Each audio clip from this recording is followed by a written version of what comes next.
Warahmatullahi wabarakatuh. Apa kabar anak-anak hari ini? Semoga kita semua selalu sehat, berada dalam lindungan Allah Subhanahu wa Ta'ala. Berjumpa lagi dengan Ustazah Sari dalam pembelajaran tematik. Hari ini insya Allah kita akan melanjutkan pembelajaran kita kemarin, yaitu di tema 4 tentang kewajiban dan hakku. Subtema 1, peranku di rumah, pembelajaran 3, 4, dan 5. Nah, sebelum memulai pembelajaran, seperti biasanya kita membaca basmalah dan membaca doa sebelum belajar dulu ya nak. Yuk kita baca sama-sama nak. Bismillahirrahmanirrahim. Rabbi zidni ilma warzuqni fahma birahmatika ya arhamar rahimin. Amin, amin, amin ya rabbal alamin. Mari simak video Ustazah sampai selesai. Semoga anak-anak bisa memahami apa yang Ustazah sampaikan dalam pembelajaran ini. Mari simak videonya sampai selesai ya nak. Oke, kita lanjut. Yang pertama tentang kewajiban menjaga kesehatan tubuh. Nah, di rumah juga kita sudah biasa menjaga kesehatan tubuh kita. Menjaga tubuh agar tetap sehat adalah kewajiban kita. Nah, ini kewajiban, tidak boleh tidak kita lakukan. Ya nak ya?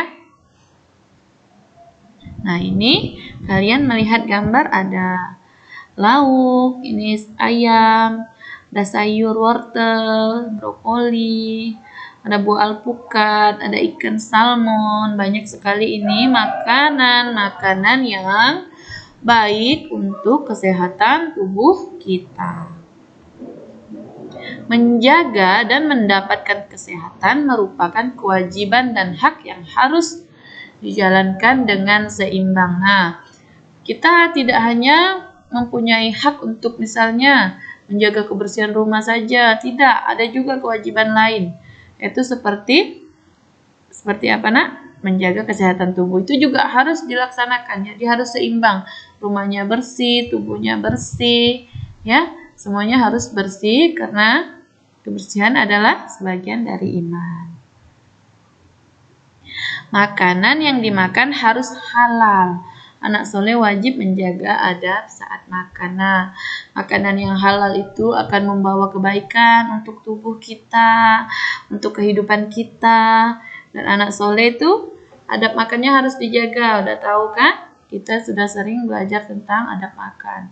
Makannya duduk dengan tangan kanan, baca doa sebelum makan, mencuci tangan sebelum makan, ya nak ya, dan berdoa sebelum makan. Yang kedua, pengamalan sila kelima. Apa lambangnya? Sila kelima lambangnya adalah padi dan kapas ya.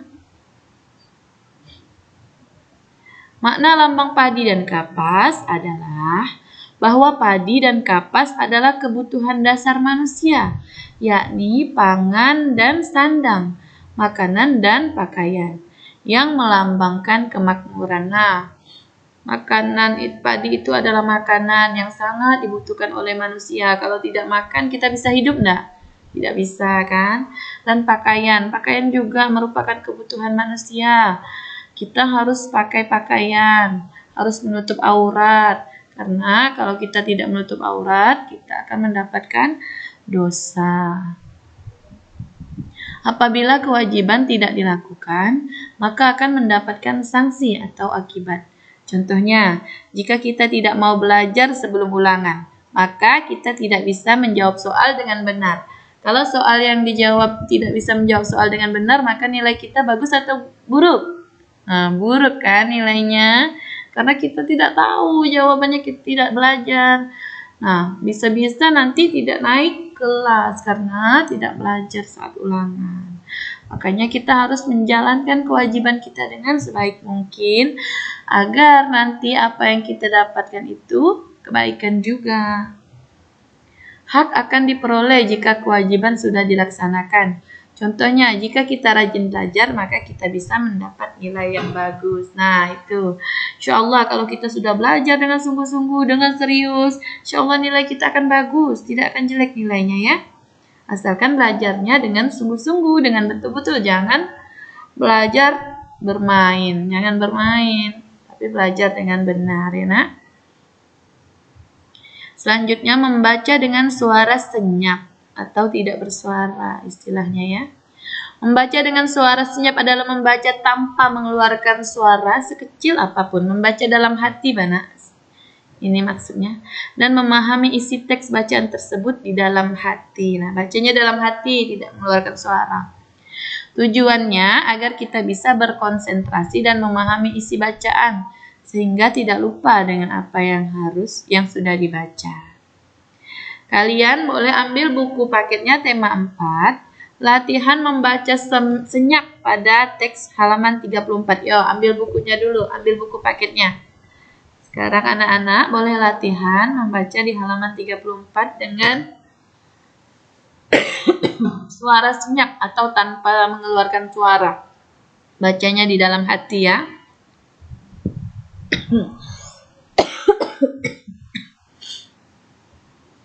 Hak tubuh untuk beristirahat. Nah, ini ada gambar wanita dan perempuan sedang istirahat mau tidur. Tidur ini adalah hak tubuh kita untuk istirahat. Kalau kita tidak tidur, tubuh kita tidak bisa istirahat. Kalau kita bekerja terus atau bermain terus atau belajar tanpa tidur, itu juga tidak boleh, tidak baik untuk kesehatan tubuh kita. Nanti tubuh kita marah, dia bisa sakit. Makanya kita juga harus istirahat. Segala sesuatu tidak boleh dilakukan secara berlebihan. Istirahat dilakukan untuk mengembalikan kebugaran dan kesegaran tubuh setelah beraktivitas. Tidur adalah cara yang paling baik untuk beristirahat. Nah, tidak ada cara yang baik selain tidur, nah ya, untuk mengistirahatkan tubuh. Saat tidur, anak soleh wajib menjaga adab-adab tidur yang dicontohkan Rasulullah. Nah, sudah juga pernah kita pelajari di sekolah. Sebelum tidur kita harus apa? Berwudu, gosok gigi, bersihkan tubuh, berdoa sebelum tidur, membaca trikul, membaca ayat kursi, membaca surah Al-Fatihah, agar tidur kita tidak mimpi yang buruk, agar kita mimpi yang indah, ya nak ya, agar tidur kita dijaga oleh Allah Subhanahu wa taala. Rumahku, syurgaku. Setiap anak mendapatkan hak tempat tinggal yang layak di rumahnya. Seorang anak memiliki kewajiban untuk menjaga kebersihan dan kenyamanan rumahnya bersama anggota keluarga lainnya. Jangan lupa bersyukur atas nikmat rumah yang Allah berikan. Karena banyak saudara kita yang tidak memiliki rumah. Nah, kita yang udah punya rumah ini harus bersyukur banyak-banyak. Bersyukur kepada Allah dengan cara kita melaksanakan perintah Allah, menjauhi larangannya. Karena banyak di luar sana orang-orang yang belum mempunyai rumah, belum beruntung seperti kita. Maka kita harus tetap bersyukur ya nak ya. Harus sholat, harus bantu orang tuanya, dengar perkataan orang tuanya, jangan melawan, menghafalkan Al-Quran, mengaji. Itu juga salah satu bentuk rasa syukur kita kepada Allah. Ya nak? Soal cerita dan berbagai kemungkinan penjumlahannya. Nah, ini tentang matematika. Contohnya bilangan 245. Nih soal cerita. Salman dan teman-teman akan menyerahkan wakaf Quran dan Iqra ke panti asuhan. Jumlah semua Quran dan Iqra yang tersedia adalah 245. Berapakah kemungkinan jumlah masing-masing Quran dan Iqra yang siap disalurkan? Nah, dia menyerahkannya ke wakaf Quran dan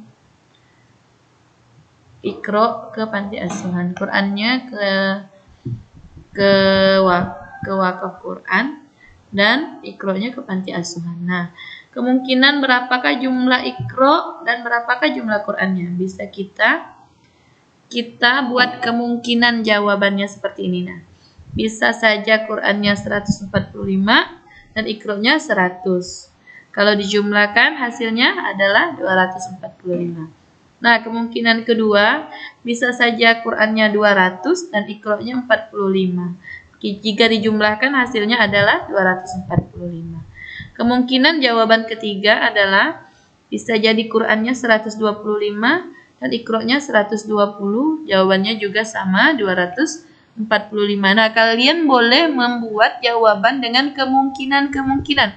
Yang penting hasilnya adalah 245. Mungkin masih bisa diberikan kemungkinan jawaban yang lain. Yang penting jawabannya adalah 245. Paham ya, Nak? Insyaallah ya, Nak. Menjadi kewajiban seluruh anggota keluarga untuk menjaga dan membersihkan rumah. Seorang anak tidak bisa berdiam diri atau asyik bermain tanpa menjalankan kewajiban dengan baik. Kalian jika lihat ibunya sedang sibuk, ayahnya sedang sibuk, kalian bantu. Bisa bantu menjaga adik atau membantu yang kalian bisa bantu. Walaupun sedikit, tapi kalian tetap harus membantu ya, Nak ya, orang tuanya di rumah, agar pekerjaan atau kewajiban-kewajiban itu dikerjakan dengan mudah, agar cepat selesai, agar cepat beres dan bersih rumahnya ya. Nah, selesai pembelajaran pada hari ini. Alhamdulillah. Semoga apa yang Ustazah sampaikan bermanfaat untuk anak-anak semua dan mudah difahami oleh anak-anak semua. Ustazah mohon maaf jika terdapat kesalahan. Karena kesalahan itu datangnya dari Ustazah dan kesempurnaan hanyalah milik Allah Subhanahu wa taala.